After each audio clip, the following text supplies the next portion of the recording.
एकोनविंशो विंशति में विष्णुषु प्राप्य जन्मनि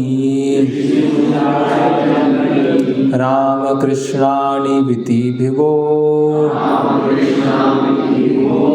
भगवान हरद भरम। शब्दार्थ एकोनविंशे 19वें में, विंशति में 20वें में भी, विष्णुषु ऋषि वंश में, प्राप्य पाकर, जन्मनि जन्म, राम बलराम, कृष्ण तथा श्री कृष्ण, इति इस प्रकार, भुवः जगत का, भगवान ने अहरत दूर किया, भरम बोझ को। अनुवाद एवं तात्पर्य कृष्ण कृपा मूर्ति अभय चरणारविंद भक्तिवेदांत स्वामी श्रील प्रभुपाद जी द्वारा अनुवाद। 19वें तथा 20वें अवतारों में भगवान वृष्णि वंश में यदुकुल में भगवान बलराम तथा भगवान कृष्ण के रूप में प्रकट अवतरित हुए और इस तरह उन्होंने संसार के भार को दूर किया।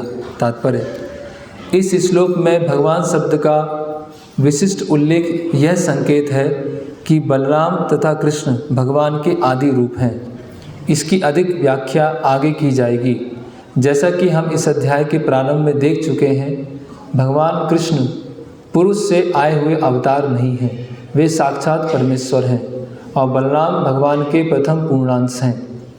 बलदेव से आगे पूर्णांशों की श्रृंखला का इस प्रकार विस्तार होता है: वासुदेव, संकर्षण, अनिरुद्ध तथा प्रद्युम्न। भगवान श्री कृष्ण वासुदेव हैं और बलदेव संकर्षण हैं। ओम अज्ञानतिमिरन्धस्य ज्ञानाञ्जनशलाकया चक्षुरुन्मिलितं तस्मै श्री गुरुवे नमः।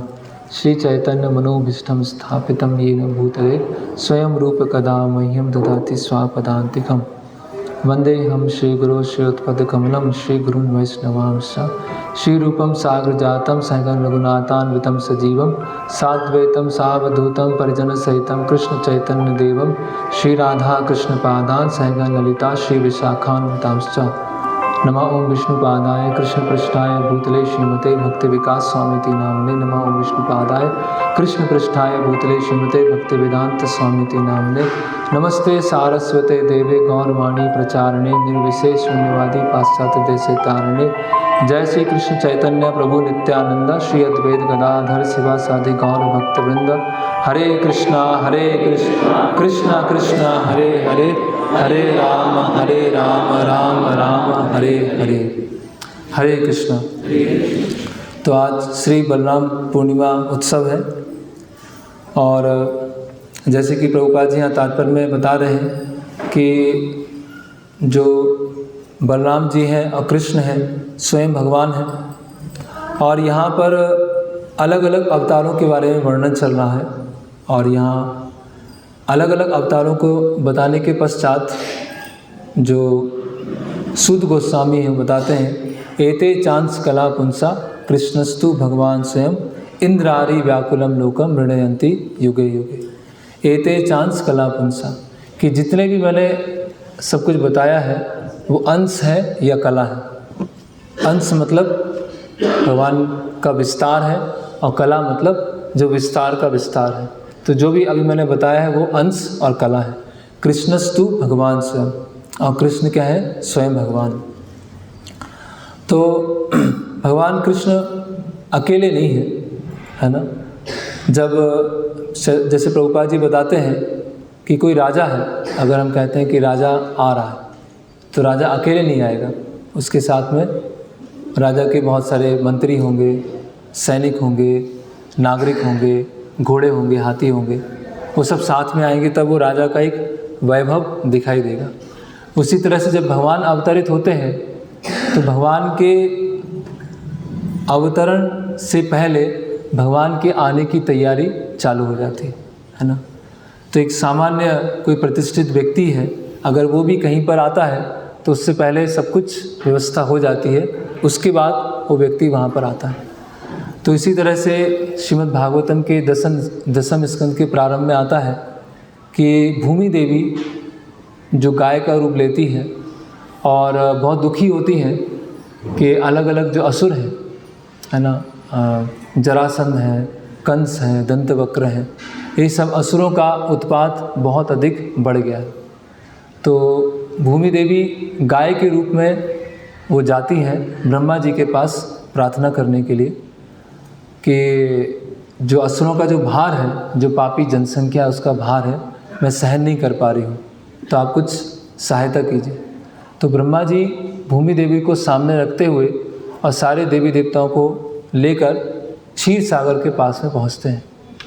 और क्षीर सागर जो इस ब्रह्मांड में ही क्षीर सागर है, जो ध्रुव तारा भी है, आगे चल के ध्रुव तारा होता है, तो वहाँ पर क्षीर सागर के पास में जाके प्रार्थना करते हैं, है ना, कि ऐसी ऐसी स्थिति है और पृथ्वी लोक पर अलग अलग असुरों ने अपना आतंक मचा के रखा है और भूमि देवी बहुत ही कष्ट में है।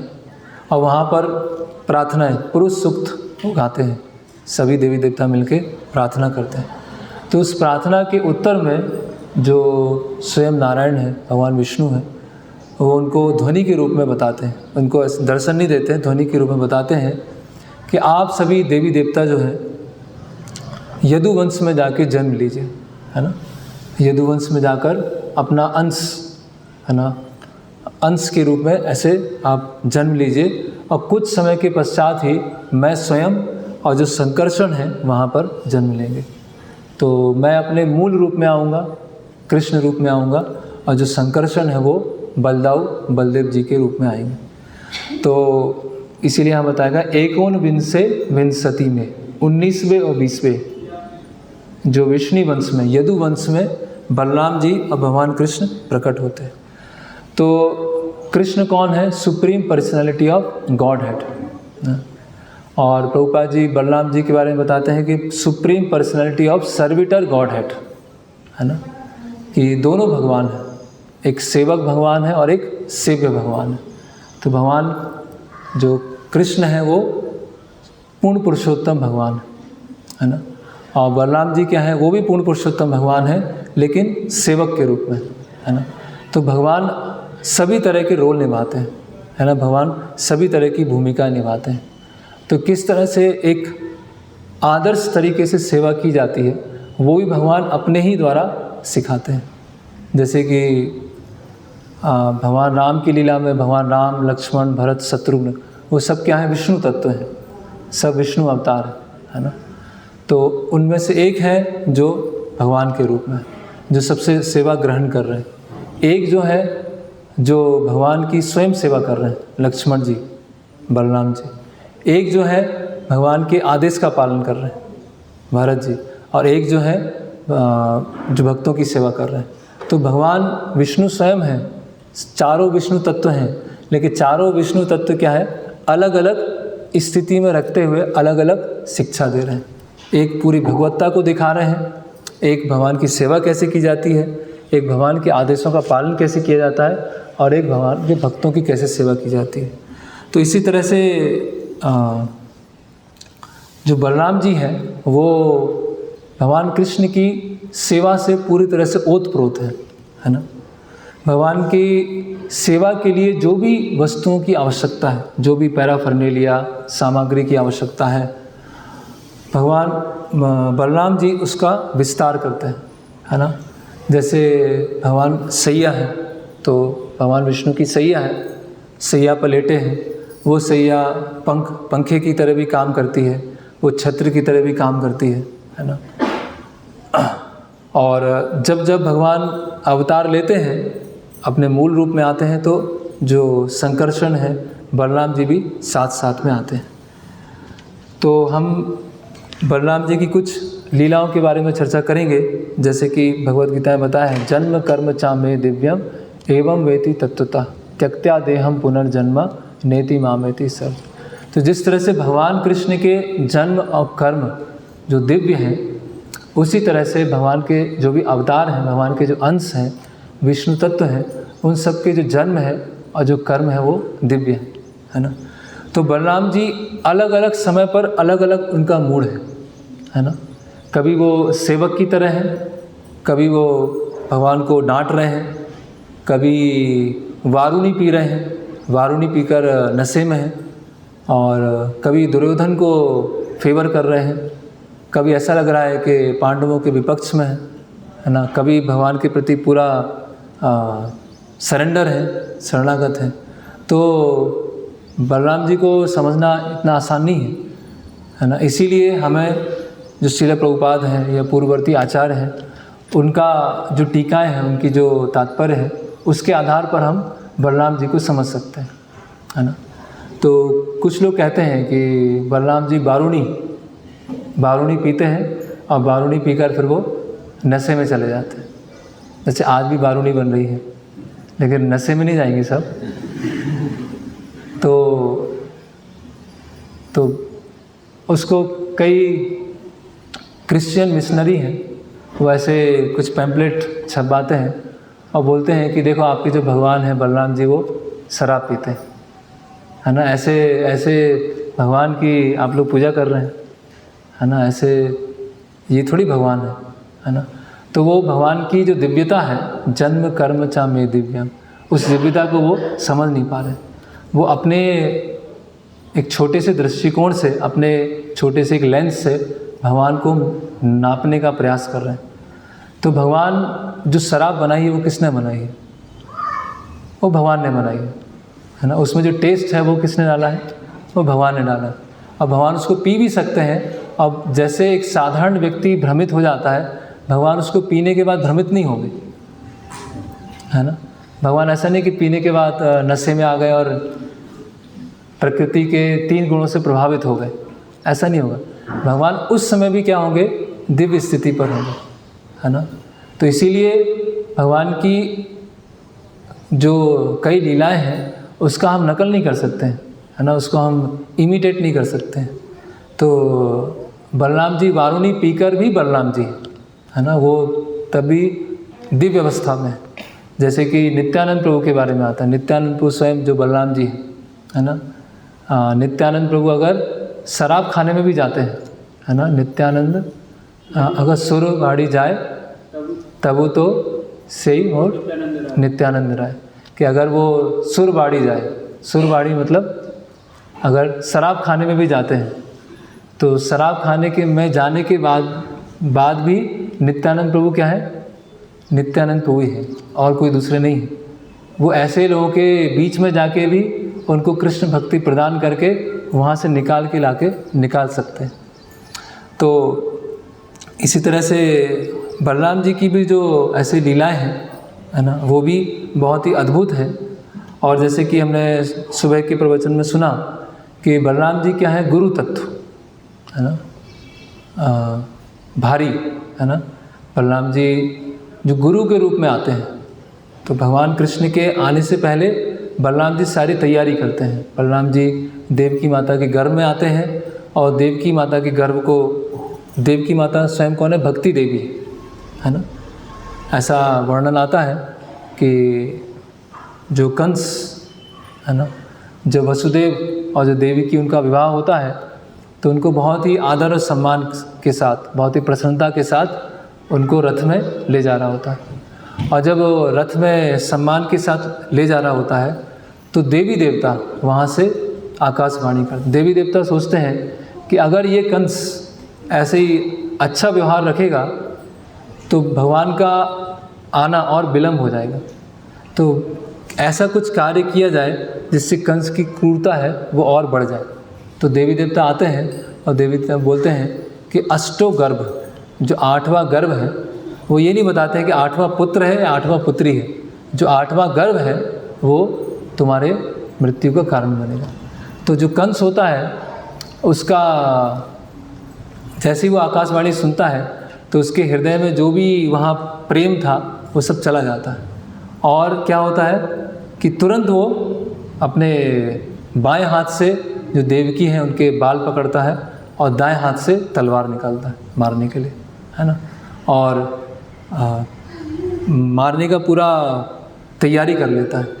तो वसुदेव जी हैं, उनको अलग अलग तरह से समझाते हैं। तो जो कंस है वो बताया है मटेरियल फियर, भौतिक डर, और जो देवकी हैं उनको बताया भक्ति, है ना। और जो वसुदेव है वो कौन है? वासुदेव, शुद्ध सत्व। तो जैसे कि प्रभुपाद जी दशम स्कंद के तात्पर्य में लिखते हैं कि जो भौतिक संग है ना, या भौतिक जगत है, उससे हमें भक्तों को क्या होना चाहिए? डर होना चाहिए, एक स्तर का डर होना चाहिए, है ना, कि अभक्तों का संग से हम प्रभावित ना हो जाए, या भगवान का स्मरण हम भूल ना जाए, या भौतिक जगत का जो प्रलोभन है वो हमको आकर्षित ना कर ले। तो जो देवकी माता है वो कंस से वो डर रही है ना, और वसुदेव जी वो उनको अलग अलग तरह से समझाने का प्रयास करते हैं। और देवकी माता के गर्भ में जब जो 6 संतानें हैं, जिनकी तुलना 6 अनर्थों के साथ की गई, जब वो 6 अनर्थ चले जाते हैं, उसके बाद फिर जो गुरु हैं बलराम जी वहाँ पर आते हैं। तो गुरु को हम वास्तव में, गुरु की जो कृपा है या गुरु के जो निर्देश हैं, उनको कब हम स्वीकार कर सकते हैं अच्छे से? जब हमारे हृदय में 6 तरह के जो अनर्थ है वो समाप्त हो जाएंगे। तो 6 तरह के जो अनर्थ समाप्त होते हैं तो गुरु की कृपा को हम पूरी तरह से अनुभव कर सकते हैं, है ना, गुरु की इंस्ट्रक्शन को पूरी तरह से जान सकते हैं। जब तक हमारे हृदय में 6 तरह के अनर्थ हैं तो गुरु के जो निर्देश हैं वो प्रकाशित नहीं हो पाएंगे। और जब गुरु के निर्देश प्रकाशित होते हैं, गुरु की कृपा पूरी तरह से प्रकाशित होती है, उसके पश्चात भगवान कृष्ण आते हैं। तो अधिकतर जो कृष्ण लीला है उसमें भगवान कृष्ण ने बहुत सारे अलग अलग असुरों को मारा है ना। हम देखते हैं कि, और भगवान कैसे मारते हैं असुरों को? जैसे खिलौना है, जैसे छोटा बच्चा है, उसके खिलौने दे दिया जाए, अब वो क्या करेगा? उठाएगा, फेंकेगा और उसको तोड़ देगा, है ना। तो भगवान के लिए भी असुर क्या है? वो एक खिलौने की भांति है ना, उनके साथ उनको आनंद प्राप्त हो रहा है। तो बलराम जी ने भी ऐसे पूरी कृष्ण लीला में अलग अलग असुरों को मारा है। तो उनमें से हम कुछ असुरों के बारे में कुछ श्रवण करेंगे। और ये जो असुर हैं ये हमारे हृदय में अलग अलग अनर्थ हैं, और इन अनर्थों को कैसे गुरु समाप्त करते हैं उस लीला के माध्यम से हम समझेंगे। तो बलराम जी ने किन किन असुरों को मारा? जैसे धेनुकासुर, प्रलंबासुर और द्विविध वानर, और किसको मारा?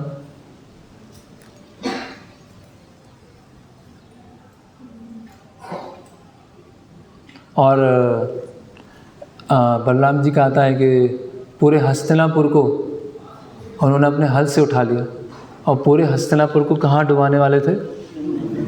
यमुना नदी में डुबाने, इतना क्रोध आ, है ना। तो हम 2 असुरों के बारे में देखते हैं, प्रलंबासुर और द्विविध वानर, है ना। ये असुर तो महत्वपूर्ण नहीं है, लेकिन असुरों का जो दमन है वो महत्वपूर्ण है। तो जो प्रलंबासुर है ना, प्रलंबासुर के बारे में आता है कि ये एक गंधर्व का पुत्र था, है ना। और इसने, गंधर्व के पुत्र ने कुबेर के जो बगीचा था, कुबेर के बगीचे से कुछ चुराने का प्रयास किया था, कुछ फल, ऐसे पुष्प चुराने का प्रयास किया, और उसके प्रति उत्तर में वो जो गंधर्व का पुत्र था उसको श्राप मिला कि आप एक असुर बनोगे, है ना। और ये जो गंधर्व का पुत्र था उसका जो दूसरा पुत्र था उसको भी श्राप मिला। तो जो दूसरा पुत्र था वो था बकासुर, है ना, और जो पहला पुत्र था वो था प्रलंबासुर। तो दोनों भाई भगवान से मरने के लिए आ गए। तो प्रलंबासुर जो है, और ये असुरों को कौन भेजते थे? कौन भेजता था? कंस, है ना। तो कंस ने प्रलंबासुर को भेजा। उससे पहले जो ये श्रीमद् भागवतम है, ग्रीष्म ऋतु के बारे में वर्णन आता है कि भगवान कृष्ण और बलराम अपने सखाओं के साथ किस तरह से वन में विहार कर रहे हैं, किस तरह से गायों को चरा रहे हैं, इसके बारे में वर्णन आता है। तो यहाँ पर सुखदेव गोस्वामी, है ना, और जब ये लीला चालू होती है, जब ये दशम स्कंद प्रारंभ होता है, तो ये दशम स्कंद कब प्रारंभ हुआ है? जब 7 दिन श्रीमद् भागवतम सुनना है परीक्षित महाराज को, और करीब 5-6 दिन निकल गए हैं और अभी तक उन्होंने कोई पानी ग्रहण नहीं किया है ना, कोई ब्रेक नहीं हुआ है, प्रसादम ब्रेक नहीं हुआ वहाँ पर, और वो दिन रात 24 घंटे सुन रहे हैं। और वो सुखदेव गोस्वामी से प्रश्न पूछते हैं भगवान कृष्ण के बारे कि भगवान ने ऐसे अलग अलग पास टाइम क्यों किए, और मैं सुनने के लिए बहुत उत्सुक हूँ, है ना, और मुझे भूख और प्यास कुछ भी सता नहीं रही है ना। तो वहाँ प्रभुपाद जी लिखते हैं कि भूख और प्यास को सहन करना क्या होता है, बहुत मुश्किल होता है। तो परीक्षित महाराज की स्थिति ऐसी है कि 9 स्कंद सुनने के पश्चात वो भगवान कृष्ण के बारे में सुनने के लिए इतने इतना आतुर है कि वो सुखदेव गोस्वामी जो प्रश्न करते हैं, बीच में प्रश्न नहीं करते, उनसे पूछते हैं। तो वहाँ पर प्रभुपाद जी लिखते हैं कि सुखदेव गोस्वामी इनडायरेक्टली पूछ रहे हैं परीक्षित महाराज से कि आपको भूख तो नहीं लग रही, आपको प्यास तो नहीं लग रही है ना, अभी आप भूख प्यास संतुष्ट करके फिर से आ सकते हैं, फिर से आप कथा में बैठ सकते हैं। तो उसके सुखदेव गोस्वामी के मनोभाव को समझकर परीक्षित महाराज क्या बोलते हैं कि नहीं, मुझे भूख प्यास कुछ भी सता नहीं रही, मुझे तो आप कृष्ण के बारे में और कृष्ण और बलराम जी ने जो वृंदावन में लीलाएं की हैं वो मैं सुनना चाहता हूँ। तो ये पूरी तीव्र उत्कंठा थी परीक्षित महाराज की ये 10वें स्कंद को सुनने में। तो यहाँ पर ये वर्णन आता है 18वें अध्याय में कि भगवान कृष्ण और बलराम जी अपने ग्वाल वालों को लेकर वृंदावन की जो वन है उसमें प्रवेश करते हैं। और उस समय क्या थी, ग्रीष्म ऋतु थी। तो साधारणतः जो ग्रीष्म ऋतु आती है तो उस समय क्या होते हैं, प्रभुपाद जी यहाँ लिख रहे हैं कि ग्रीष्म ऋतु में सब इतनी अच्छी सबको अच्छा नहीं लगता है ना, गर्मी बढ़ रही है। और लेकिन वृंदावन में ग्रीष्म ऋतु कैसी है कि वृंदावन में जो ऋतुएं हैं वो भगवान की इच्छा के अनुसार आती है। अगर भगवान चाहते हैं कि अभी बसंत ऋतु आ जाए तो बसंत आ जाएगी, भगवान चाहते हैं कि अभी शिशिर ऋतु आ जाए तो शिशिर ऋतु आ जाएगी। तो भगवान की इच्छा के अनुसार ऋतुएं आ रही है ना।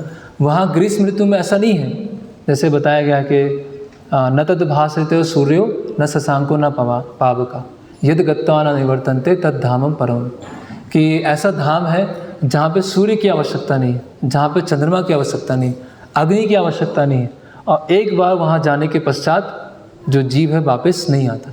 तो हम देखते हैं कि भगवान कृष्ण की लीला में सूर्योदय भी हो रहा है, सूर्यास्त भी हो रहा है ना, शरद पूर्णिमा भी आ रही है, कार्तिक पूर्णिमा भी आ रही है। भगवान तो भगवद गीता में बोल रहे हैं कि वहाँ सूर्य की आवश्यकता नहीं है, चंद्रमा की आवश्यकता नहीं है, लेकिन कृष्ण लीला में तो ऋतुएं बदल रही हैं, सूर्य गर्मी हो रही है, सूर्य ठंडा हो रहा है, चंद्रमा आ रहा है। तो कहने का मतलब क्या है कि वहाँ ऋतुएं हैं, वहाँ पे सूर्य है, चंद्रमा है, लेकिन सब क्या है, भगवान की सेवा में लगे हुए। अगर भगवान चाहते हैं, जैसे भगवान रासलीला करते हैं, तो रासलीला कितनी लंबी हो जाती है, ब्रह्मा जी के एक दिन के बराबर रासलीला हो जाती है। अभी सोचिए, ब्रह्मा जी का एक जो दिन है उतनी लंबी भगवान रासलीला करते हैं। तो इसी तरह से क्योंकि भगवान का धाम किससे बना है, बलराम जी से, जो पूरा धाम है वो कैसा है, वो बलराम जी का विस्तार है। तो भगवान चाहते हैं कि अभी धाम बड़ा हो जाए तो धाम बलराम जी अपना एक्सपांसन कर देते हैं, अब भगवान चाहते हैं कि धाम छोटा हो जाए तो बलराम जी कम कर देते हैं। जैसे कि भगवान को अपने ग्वाल वालों के साथ छुपना है तो क्या हो जाता है, बड़ा हो जाता है, वो छुप गए। और उनको गोपियों से मिलना है तो वो क्या हो जाता है, डिस्टेंस कम हो जाता है। तो कौन कर रहा है, ये स्वयं बलराम जी कर रहे हैं। तो ग्रीष्म ऋतु आई है और कैसा वहाँ पे आ गया है, कैसा स्थिति बन गई है, जैसे बसंत ऋतु आ गई। तो भगवान कृष्ण बलराम जी, भगवान के हाथ में क्या है, बांसुरी है ना, और बलराम जी के हाथ में क्या है, हल है। तो वो दोनों लेकर वो वृंदावन के वनों में प्रवेश करते हैं। तो यहाँ पर सुखदेव गोस्वामी वृंदावन के जो वन हैं और बसंत ऋतु में वृंदावन के वन कितने सुंदर लगते हैं उसके बारे में यहाँ पर वर्णन कर रहे हैं। तो सुखदेव गोस्वामी बता रहे हैं कि यहाँ पर बहुत सुंदर सुंदर क्या है, झरने है ना, सुंदर सरोवर है। जब वहाँ पे हवा चल रही है तो हवा क्या कर रही है कि झरने का जो पानी है और जो सरोवर का पानी है उसको साथ में लेते हुए, और वहाँ पे बहुत सारे जो पुष्प हैं उसकी जो सुगंध है उसको साथ में लेते हुए वो बह रही है, ऐसे हवा वहाँ पर चल रही है। और जो नदियाँ हैं, नदियों के जो तट हैं, नदी अपने तटों को पूरा भिगो के रखी है, और इतना भिगो के रखा है कि हालांकि सूर्य बहुत तेज़ है लेकिन फिर भी वो तट क्या है, गीले बने हुए। और वहाँ पे जो पुष्प हैं, वहाँ पे जो फल हैं, है ना, भगवान की इच्छा के अनुसार पुष्प खिल रहे हैं, भगवान की इच्छा के अनुसार फल आ रहे हैं। तो कहने का मतलब क्या है कि भगवान के धाम में इस भौतिक जगत से कहीं अधिक सुंदरता है। जो सुंदरता हम हिल स्टेशन जाएंगे, पचमढ़ी जाएंगे, शिमला जाएंगे, वहाँ हम सुंदरता देखेंगे, उससे कहीं अधिक सुंदरता जो भगवान का धाम है वृंदावन में, है ना। और सुंदरता भी है और ऐश्वर्य भी है, दोनों साथ में। भगवान की जो बांसुरी है ना, भगवान की बांसुरी ऐसा बताते हैं कि लकड़ी से भी बनी है, वृक्ष से भी बनी है और रत्नों से भी बनी है ना। भगवान जहाँ चरण रखते हैं वो रत्न में परिवर्तित हो जाता है। तो वहाँ लेकिन किसी को ऐश्वर्य से कुछ लेना देना नहीं है। जैसे हम कभी किसी हिल स्टेशन में जाएंगे और नदी और झरने देखेंगे तो उसी में खो जाएंगे, वहीं अपना सेल्फी लेना चालू कर देंगे, क्योंकि हमें क्या है, हम एंजॉयमेंट की मूड में। लेकिन वृंदावन में क्या है, यहाँ से कहीं अधिक गुना, करोड़ों गुना सुंदर है प्राकृतिक सौंदर्य। लेकिन सब किस में व्यस्त हैं, कैसे भगवान को आनंद दिया जाए। तो बलराम जी क्या है, वो पूरा धाम है। भगवान चल रहे हैं तो पेड़ क्या है, अपने आप झुक जाएगा कि भगवान को धूप नहीं लगना चाहिए। भगवान चलते हैं तो कंकड़ ना लगे तो वहाँ पे घास उग जाएगी, है ना। भगवान जिस पत्थर पे बैठते हैं तो पत्थर कैसा हो जाएगा, पूरा एकदम सॉफ्ट हो जाएगा, मुलायम हो जाएगा। तो ये सब कौन है, ये जो पत्थर है, ये जो घास उग रही है, ये पेड़ है, ये सब कौन है, ये बलराम जी विस्तार करते हैं कि भगवान को किसी भी तरह का कोई कष्ट नहीं होना चाहिए, है ना। भगवान तो वहाँ पर कोई अपने आनंद के बारे में नहीं सोच रहा है, सब क्या सोच रहे हैं, कृष्ण को कैसे आनंद दिया जाए। तो वो जो भावना है वो बलराम जी में ओतप्रोत है। फिर हम यहाँ देखते हैं कि अभी वहाँ क्या करते हैं, कृष्ण और बलराम जब वृंदावन के वनों में जाते हैं तो वहाँ पर क्या करते हैं, अलग अलग तरह की क्रीड़ा करते हैं, खेल खेलते हैं, है ना। तो एक इस्कॉन में एक भक्त है, उन्होंने एक पुस्तक निकाली, इसका नाम है कृष्ण क्रीड़ा। तो उस कृष्ण क्रीड़ा में अलग अलग तरह के गेम, खेल बताए गए कि भगवान क्या क्या खेल खेलते हैं, है ना। तो भगवत धाम में चुपचाप नहीं है, शांत नहीं है ना। वहाँ पे क्या है, बहुत सारी क्रियाएं हैं, वहाँ पे जाके खेलना है ना। तो यहाँ पर बताया जा रहा है कि क्या क्या खेल खेल रहे हैं कि कृष्ण और बलराम चक्कर काटते, कूदते, फेंकते, थपथपाते, लड़ते भिड़ते हुए अपने ग्वाल मित्रों के साथ खेलने लगे। और कभी कभी कृष्ण और बलराम बालकों के सिरों से चुटिया खींच लेते थे। तो कभी चुटिया खींच ली, है ना। कभी ऐसा आगे बताते हैं कि किसी के आँख में पट्टी बांध दी, है ना, और पीछे से कोई आता है और ऐसे हाथ रखता है और उससे पूछते हैं कि पहचानो कौन है। तो ये खेल खेल रहे हैं, है ना। फिर यहाँ बताया है कभी कभी वे मेढकों की तरह फुदक फुदक कर चलते, कभी मजाक करते, कभी झूले में झूलते, कभी राजाओं की नकल उतारते। तो यहाँ पर प्रभुपाद जी लिख रहे हैं कि भगवान क्या है, परम सत्य है ना। भगवान के अंदर सभी तरह के गुण हैं, है ना। भगवान को इसमें आनंद नहीं आता है कि बस ऑर्डर दे रहे हैं, है ना, कि सृष्टि कर रहे हैं। भगवान का वास्तव में आनंद क्या है कि भगवान को वो भगवान की तरह नहीं देख रहे हैं। भगवान को किस तरह से देख रहे हैं, एक साधारण मित्र की तरह देख रहे हैं, है ना। तो मित्र क्या कर रहे हैं भगवान को, है ना, भगवान के साथ कुश्ती लड़ रहे हैं, है ना, भगवान के कंधे के ऊपर चढ़ रहे हैं, है ना, और हाइड एंड सीक वो गेम खेल रहे हैं, यहाँ पर छुपा छुपी खेल रहे हैं। तो ये सब भगवत धाम में इतना सब चल रहा है ना। तो ये सब भगवान लीलाएं क्यों कर रहे हैं, कृष्ण और बलराम ऐसी लीलाएं क्यों कर रहे हैं, हमें आकर्षित करने के लिए, कि हम यहाँ क्यों यहाँ परेशान हो रहे हैं, है ना। ये सब खेल खेलना है, नृत्य करना है, तो वहाँ पे आओ, दिन भर खेलेंगे दिन भर नृत्य होगा, कुछ नहीं करना है, कोई जॉब नहीं है, कोई स्कूल नहीं है कोई परेशानी नहीं है, बस खेलना है, कोई बुढ़ापा नहीं है, कोई बीमारी नहीं है, कोई मृत्यु नहीं है, नित्य जीवन। तो इससे कृष्ण और बलराम बता रहे हैं। तो जब वो खेल खेल रहे थे तो उस दिन क्या होता है कि भगवान कृष्ण और बलराम की टीम में एक ग्वाला जो है कम होता है ना, वो घर पे वहाँ पर रुक जाते हैं। तो उस ग्वाले का रूप रख कर एक जो असुर है, प्रलंबासुर, वो आ जाता है। और वो जो ग्वाला उस दिन घर से नहीं आया था, अपने घर पर रुका था, वो उसी ग्वाले का रूप रख के प्रलंबासुर उनके टीम में शामिल हो जाता। तो यहाँ पर सब बताते हैं कि भगवान कृष्ण तो जान जाते हैं, भगवान तो परमात्मा के रूप में बैठे हैं, भगवान तो जान जाते हैं कि कौन सेवा करना चाहता है और कौन मुझे मारना चाहता है ना। कौन मेरी संपत्ति का भोग करना चाहता है और कौन मेरी संपत्ति को लेकर मेरी सेवा करना चाहता है। तो भगवान को तो किसी को सर्टिफिकेट देने की ज़रूरत नहीं है। तो भगवान क्या करते हैं कि एक खेल खेलते हैं, कुश्ती वाला, है ना। 2 टीम बनाते हैं, एक भगवान कृष्ण और एक टीम में बलराम, दोनों टीम के लीडर होते हैं। तो प्रलंबासुर सोचता है कि जो कृष्ण है उनमें तो बहुत शक्ति है ना, तो कृष्ण के अपोजिट में नहीं रहूँगा, कृष्ण के साथ में रहूँगा, है ना। अगर कृष्ण के विरोध में रहा और मैं हार गया, है ना, तो मैं तो कृष्ण और बलराम को क्या है, मारना है। तो मैं कृष्ण के साथ में हो लेता हूँ। तो कृष्ण के साथ में है, लेकिन मन में क्या चल रहा है कि कैसे बलराम और कृष्ण को मारा जाए। तो अभी क्या होता है, 2 अलग तरह के ग्रुप बन जाते हैं। तो बलराम जी और प्रलंबासुर आपस में, जो प्रलंबासुर ग्वाल था, उनमें आपस में कुश्ती होती है। भगवान कृष्ण और श्रीदामा, उनके बीच में कुश्ती होती है।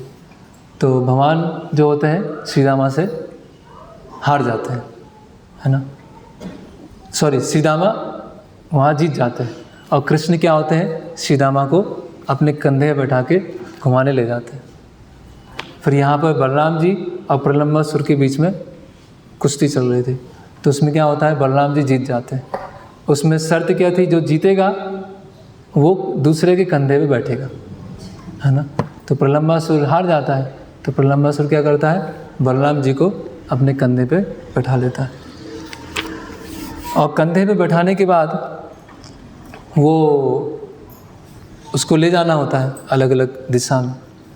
तो दौड़ता जाता है और इतना दौड़ जाता है कि जितनी भी वहाँ गाय थी, जितने बछड़े वहाँ पे चरने आए थे, उनको भी पार कर जाता है। क्योंकि गाय और बछड़े भी क्या होते हैं, वो भी व्यक्ति होते हैं, वो भी समझ जाते हैं। हर गाय अलग अलग होती है, हर बछड़ा अलग होता है। तो जिन्होंने गौ सेवा की है वो समझ सकते हैं कि अलग अलग गाय अलग अलग तरह से व्यवहार करती। तो वो जो प्रलंबासुर होता है, बलराम जी को बैठा के और गाय की टोली से पूरा दूर ले जाता है। तो बलराम जी समझ जाते हैं कि ये, तो बलराम जी क्या करते हैं, अपना भार बढ़ाते जाते। अभी बलराम जी तो कौन है, स्वयं संकर्षण, शेष। तो जब इतना भार बढ़ जाता है, इतना अधिक भार हो जाता है, उसमें आता है कि मेरू पर्वत के समान बलराम जी अपना भार बढ़ा देते हैं। और जब मेरू पर्वत के समान भार बढ़ता है तो प्रलंबासुर का क्या होता है, असली रूप बाहर आ जाता है। जो अपने नकली रूप में वो ग्वाल बना हुआ था, खेल खेल रहा था, उसका क्या होता है, असली रूप आ जाता है। क्योंकि बलराम जी को भार को वो सहन नहीं कर पाता। तो उसकी जो असली रूप था, उसकी जो आँखें एकदम अग्नि के समान थी, उसकी जो भौहें एकदम भयानक, दांत निकले हुए, है ना, मुकुट और जो कुंडल वो स्वर्ण रंग के। तो जब इस तरह से भयानक रूप में आता है तो बलराम जी क्या होते हैं, कुछ समय के लिए, कुछ क्षणों के लिए थोड़ा सा भयभीत हो जाते हैं, है ना। तो बलराम जी जब वो प्रलंबासुर अपना असली रूप दिखाता है, असुर वाला, और बलराम जी कंधे में बैठे हुए हैं, तो बलराम जी थोड़ा कुछ समय के लिए डर जाते हैं। क्यों डर जाते हैं, उसके लिए प्रभुपाद जी यहाँ लिख रहे हैं, क्योंकि बलराम जी क्या है, एक सामान्य ग्वाले का भूमिका निभा रहे हैं, है ना। अगर कृष्ण अपने आप को भगवान की तरह समझें या बलराम जी अपने आप भगवान की तरह समझें, तो कोई ग्वाल वालों के साथ खेलेगा ही नहीं, है ना, कोई खेलने नहीं आएगा। तो वो अपने क्या है, योग माया के द्वारा वो आवृत करके रखते हैं। तो बलराम जी क्योंकि सामान्य ग्वाल की तरह व्यवहार कर रहे थे, इसीलिए उनके अंदर थोड़ा सा भय आता है ना। वो जो लीला चल रही है उसको और रोचक बनाने के लिए, है ना, उसको और आनंदित बनाने के लिए। और दूसरा कारण क्यों है कि वो जो ग्वाल था, जो प्रलंबासुर था, वो भगवान कृष्ण के पक्ष में था, टीम में था। तो बलराम जी कुछ समय के लिए सोचते हैं कि कृष्ण ने ही तो स्वीकार किया है अपने पक्ष में इसको लेने के लिए। जब कृष्ण ने स्वीकार किया है तो इसको मैं कैसे मार सकता हूँ, फिर ये तो कृष्ण की टोली का है। तो इसीलिए थोड़ा सा वो डरते हैं, हिचकिचाते हैं, है ना। तो फिर जब बलराम जी के भार को प्रलंबासुर सहन नहीं कर पाता है, तो बलराम जी क्या करते हैं, अपना एक हाथ से, मुक्के से प्रलंबासुर के चेहरे पे जोर से मारते हैं। और जैसे ही मारते हैं तो उसके दांत टूट जाता है, आँखों से, कान से, नाक से खून निकलने लगता है और वहाँ पर वो गिर जाता है, उसका वध हो जाता है। तो वो सब जो सब चल रहा था, तो दूर से सारे ग्वाल वाल देख रहे थे कि चल क्या रहा है, वो कौन वहाँ ले गया। तो वो जब वहाँ पहुँचते हैं जहाँ पे वो असुर मरा था, तो सब लोग देखते हैं कि ये हमारे साथी बलराम जी ने इतने बड़े असुर को मार दिया, है ना। तो सब क्या हो जाते हैं, बहुत प्रसन्न हो जाते हैं। और सब इस तरह से नहीं देखते हैं कि ये बहुत शक्तिशाली हैं या भगवान हैं, बोले हम में से एक हैं, हमारे साथी इसीलिए सब कर पाए। तो सब ऐसे जय जयकार लगाते हैं। तो ये प्रलंबासुर किसका प्रतीक है ना, ये कपटता, है ना। कि कपट मतलब क्या होता है कि व्यक्ति होता कुछ है और दिखाता कुछ, है ना। तो ये भक्ति में क्या होता है, एक विशेष तरह का अनर्थ होता है ना। तो भगवान चैतन्य महाप्रभु पतित पावन है, कपटी पावन नहीं, है ना। पतित पावन, और पतित पावन मतलब जो अपनी स्थिति को समझ रहा है कि मैं बहुत ही तुच्छ हूँ और उस स्थिति को स्वीकार कर रहा है और उसी स्थिति में भक्तों के साथ में रह रहा है, तो वो पतित है। हम वो गा तो सकते हैं कि पतित पावन हेतु तब अवतार, मोह सम पतित प्रभु ना पाई यार, कि मेरे जैसा पतित और आपको कहीं नहीं मिलेगा, है ना। चैतन्य महाप्रभु मुझे कृपा कीजिए। जब मायापुर जाते हैं और वो आरती होती है तो पूरा एकदम सब भाव में चले जाते हैं कि हम ही सबसे बड़े पतित हैं। लेकिन हम उस चीज़ को व्यवहारिक रूप से स्वीकार नहीं कर पाते कि हमारी स्थिति ऐसी है और हमारे अंदर इतने अनर्थ हैं, हमारे अंदर इतनी गलतियां हैं। तो वो अनर्थों को और गलतियों को छुपाने के लिए हम भगवान के सामने भक्त समाज में एक अलग मुखौटा पहन के रखते हैं। तो जैसे प्रलंबासुर ने क्या किया, है असुर लेकिन क्या दिखा रहा है कि मैं भी कृष्ण बलराम के साथ में हूँ और यहाँ पे खेलने आया। और खेलने नहीं आया, क्या करने आया, वो कृष्ण बलराम को मारने आया, है ना। तो जो कपटता को कौन खत्म करता है, गुरु। गुरु क्या है, एक कपटता को पहचान जाता है। ये कौन किस उद्देश्य से भगवान की सेवा करना है, कौन किस उद्देश्य से भक्त समाज में रह रहे हैं।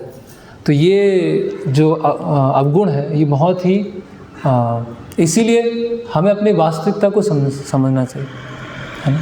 अगर हम वास्तविकता को, और जो हमारी वास्तविकता है वो भगवान से तो छुपी नहीं है ना। भक्तों से तो हम कुछ समय तक छुपा के रख सकते हैं, लेकिन जो हमारी हृदय के अंदर जो चीज़ें हैं वो तो भगवान देख ही रहे हैं।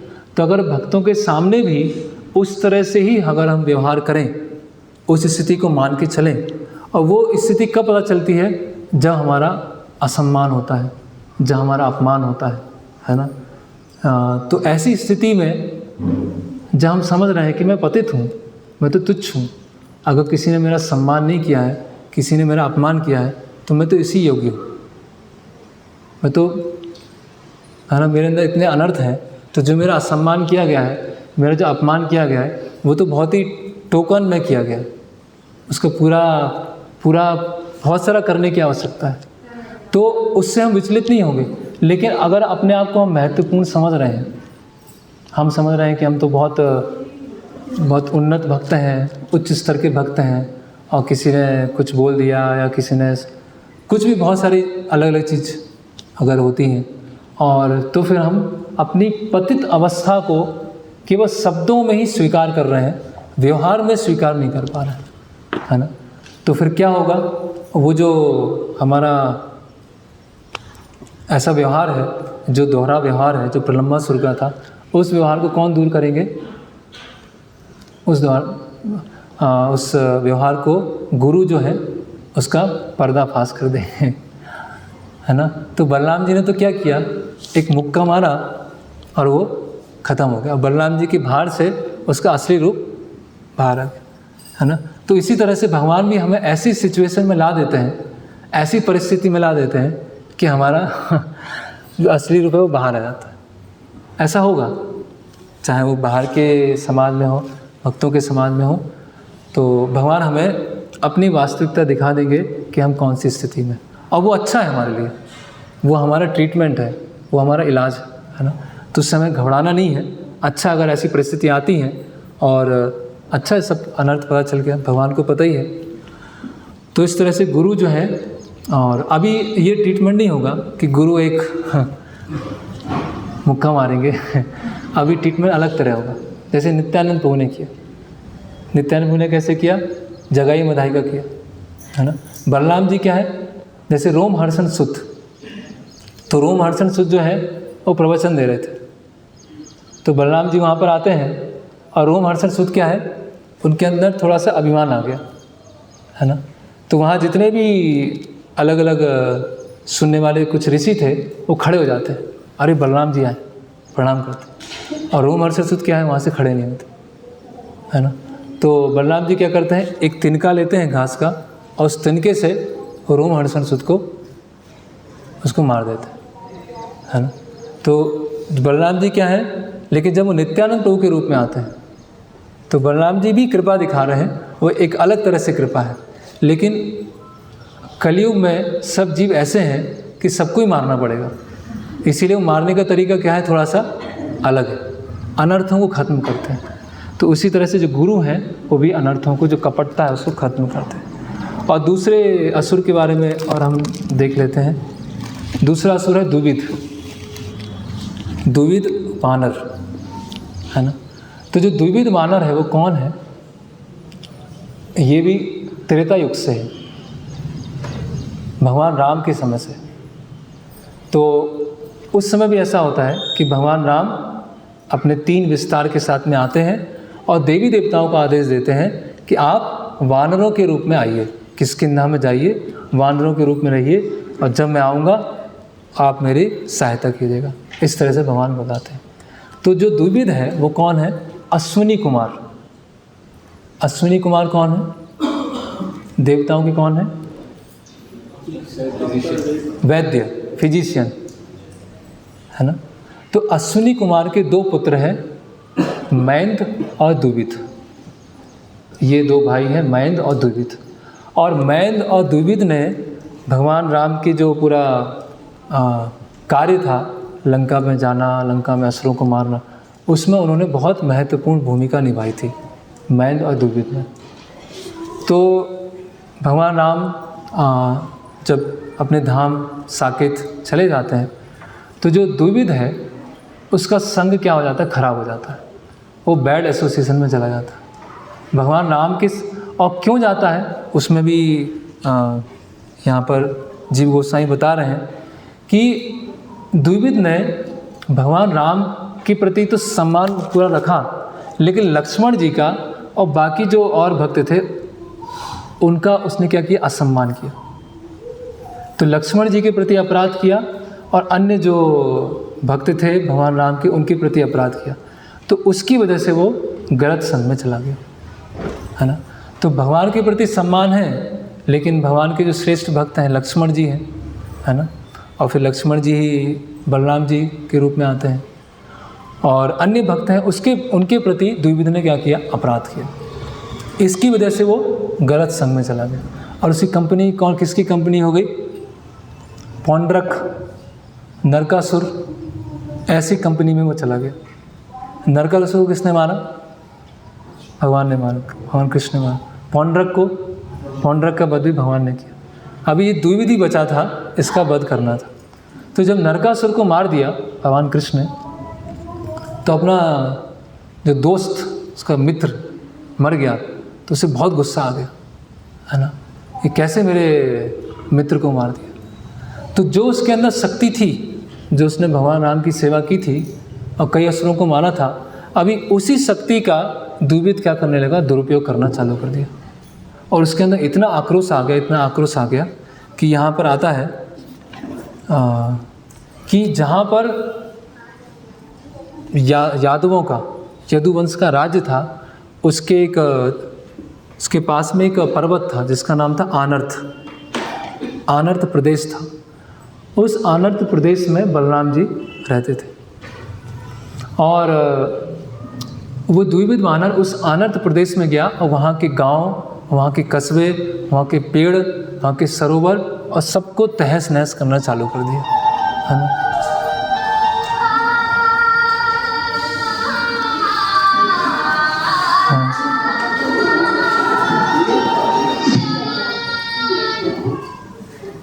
एक घंटे फ़ोन के बिना रहना कितना मुश्किल है ना। आत्मा है हमारी, आत्मा जाग जाती है तो हम भी जाग जाते हैं।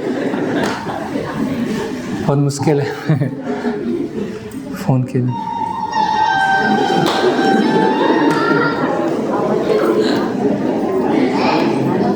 कृपया फ़ोन साइलेंट या स्विच ऑफ कर लें। ऐसा बताते हैं जैसे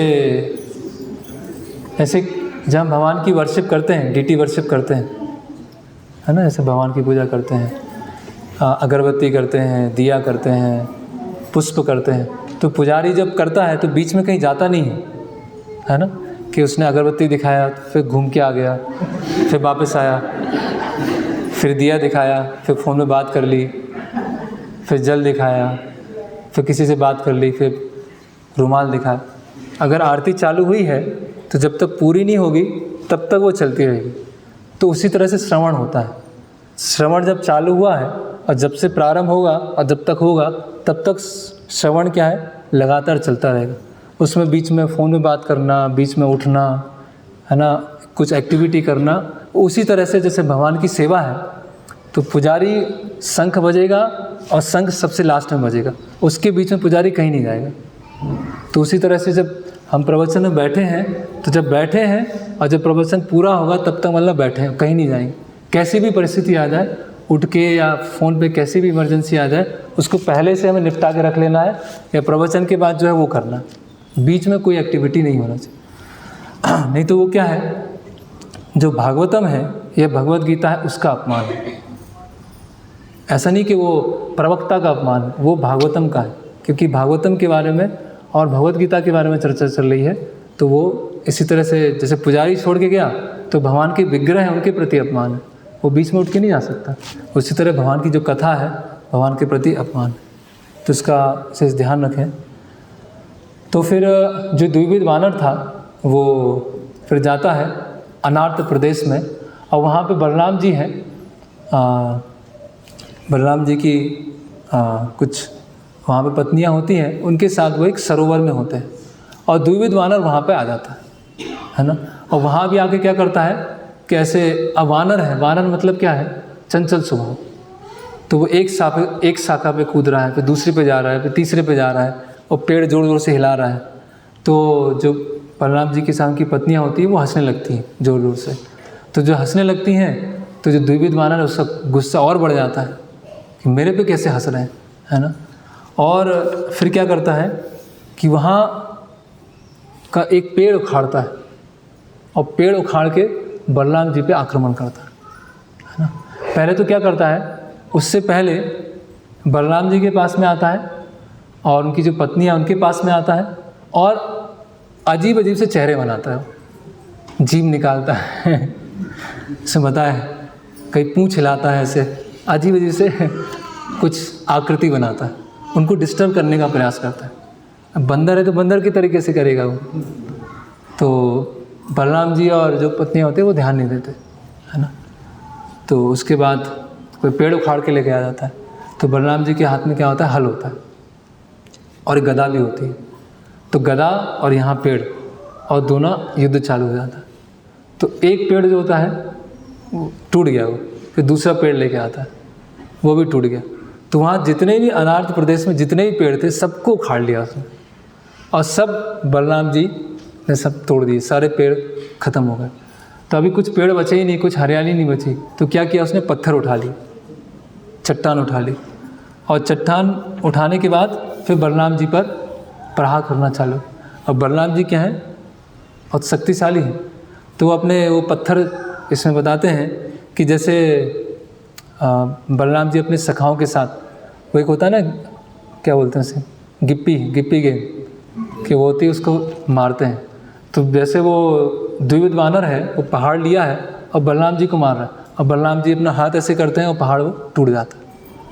तो वो देख रहा है कि चट्टान से भी कुछ नहीं हो रहा है, पत्थर से भी कुछ नहीं हो रहा, अभी क्या किया जाए। तो द्विविध वानर आता है और बलराम जी को पकड़ के फिर उनकी छाती पर प्रहार करने लगता है, अपने हाथ से मारने लगता है। तो बलराम जी फिर उस चीज़ को सहन नहीं कर पाते, और जब बलराम जी देखते हैं कि इसका जो प्रकोप है उसका तो बहुत अधिक बढ़ गया है, और उनकी जो साथ में पत्नियां हैं वो भी अभी डर रही हैं, तो बलराम जी क्या करते हैं, अपनी गदा उठाते हैं और गदा से उसकी खोपड़ी में ज़ोर से मारते हैं, और उसका जो खोपड़ी होती है पूरी फट जाती है और उससे पूरा रक्त निकलने लगता है। और रक्त निकलने के बाद भी उसका जो द्विविध का जो हौसला है वो बुलंद रहता है ना। फिर वो थोड़ी देर के लिए चला जाता है और फिर कुछ समय के बाद आता है और क्रोध में आता है ना, और फिर बलराम जी से ऐसे युद्ध करना चालू करता है। और उसके पश्चात बलराम जी अपने हाथ से फिर से वो एक मुक्का मारते हैं, उसके मुख में मारते हैं, और फिर वहाँ पे वो पूरी तरह से दम तोड़ देता है, उल्टी कर देता है, कान और आँखों में से उसका रक्त निकलने लगता है। तो जब ये देखते हैं, स्वर्ग में सारे देवी देवता देखते हैं कि जो द्विविध वानर है इतने समय से आतंक मचाया था और उसको भगवान ने मार दिया। तो इससे हम क्या शिक्षा ले सकते हैं कि जो द्विविध वानर ने, इसने भगवान राम की इतनी सेवा की थी, है ना। हम देखेंगे पूरा किष्किंधा कांड से लेकर उत्तरकांड तक, जब सारे वानर भगवान के राज्याभिषेक में आते हैं, तब तक बार बार मैंद और द्विविध का कई बार नाम आता है रामायण में, है ना। लेकिन बैड एसोसिएशन में जाके उसकी क्या स्थिति होगी। इसीलिए हम सभी भक्तों को एक माया से एक हेल्दी फियर होना चाहिए, है ना, कि कहीं हम अभक्तों के संग में प्रभावित ना हो जाएं, कहीं हमारा भक्तों का संग ना छूट जाए, कहीं हमसे कोई अपराध ना हो जाए, है ना। तो ये हमारे अंदर डर होना चाहिए, है ना। नहीं तो जो इतनी महान सेवा की और उसकी वजह से कितना बड़ा इस काल में भी, द्वापर युग में भी उसने बलराम जी के प्रति इतना बड़ा अपराध किया। बलराम जी के साथ में है, उनके साथ भी मजाक कर रहा है और बलराम जी के साथ वो युद्ध कर रहा है। और दूसरा क्या है कि अन्य जो भक्त हैं, जैसे वहाँ लक्ष्मण जी का और अन्य भक्तों का उसने असम्मान किया, नेगलेक्ट किया, उसकी वजह से उसको बैड एसोसिएशन मिला। तो उसी तरह से हो सकता है कभी कभी हम गलत संग में चले गए या बैड एसोसिएशन में चले गए, उसका कारण ये भी हो सकता है कि हमने अन्य भक्तों के प्रति कुछ अपराध किया, कुछ दुर्व्यवहार किया, असम्मान किया, उसकी वजह से भगवान ने ये रिएक्शन दिया कि अभी तुम जाओ, तुमको भगवान के भक्तों के संग की कीमत नहीं पता है, इसलिए तुम अभक्तों के संग में जाओ, और तुम्हारी फिर ऐसी स्थिति होगी तब समझ में आएगा, है ना। तो ये दूसरा जो द्विविध वानर को बलराम जी इस तरह से मारते हैं। तो ये बलराम जी की बहुत अलग अलग तरह की लीलाएँ हैं। तो जो कृष्णा बुक है उसमें हम पढ़ सकते हैं, बहुत सारी शिक्षाप्रद है। तो यहाँ पर हम विराम लेंगे। हरे कृष्णा। किसी कोई प्रश्न है, जिज्ञासा है तो पूछ सकते हैं। और अभी आरती का भी। हाँ, ये अभी आपने जैसे बताया बलराम ने असुर को मारा, असुर को मारने से तो उसका उद्धार हो गया ना, भगवान की अभी स्वयं माधव जी। अभी उसको आगे जन्म नहीं मिला। प्रश्न है कि जो असुर है तो उसको बलराम जी ने मारा तो एक तरह से उसका उद्धार हो गया, है ना। तो कभी कभी लोग ऐसा सोचते हैं कि हम भी बड़े असुर बन जाते हैं। बहुत भक्ति करना तो बहुत मुश्किल है, सुबह उठना, नियम पालन करना तो मुश्किल है, तो इतने बड़े असुर बन जाएंगे कि भगवान हमको मारने आएंगे और उद्धार हो जाएगा। तो ऐसा नहीं होने वाला, इतने बड़े असुर नहीं बन पाएंगे हम। हमारे जैसे असुर को तो भगवान हार्ट अटैक से ही मार देंगे, भगवान के आने की ज़रूरत नहीं है। तो ये भगवान का कृपा है कि जैसे बताते हैं कुरुक्षेत्र के युद्ध में बहुत सारे असुर मरे, लेकिन भगवान के दर्शन करते हुए मरे। कुछ भगवान के दर्शन करते हुए और भगवान के जो दिव्य रूप है उससे आकर्षित होकर मरे। तो दोनों को ही उच्च गति प्राप्त हुई, एक को सायुज्य मुक्ति प्राप्त हुई, एक को सारूप मुक्ति प्राप्त हुई। कहने का मतलब है भगवान के संपर्क में जो भी आता है, चाहे वो असुर है या भक्त है, उसका अंततः फायदा होने वाला। लेकिन भक्ति क्या है? अनुकूलेन कृष्णानुशीलम, कि अनुकूल रूप से भगवान जिस तरह से चाहते हैं उस तरह से भगवान की सेवा करना। तो जो उच्च गति प्राप्त होती है उसमें भी अलग अलग स्तर होते हैं, सबको एक जैसी गति प्राप्त नहीं होती, सबको वैकुंठ या गोलोक वृंदावन प्राप्त नहीं होता, उसमें भी फिर अलग अलग स्तर।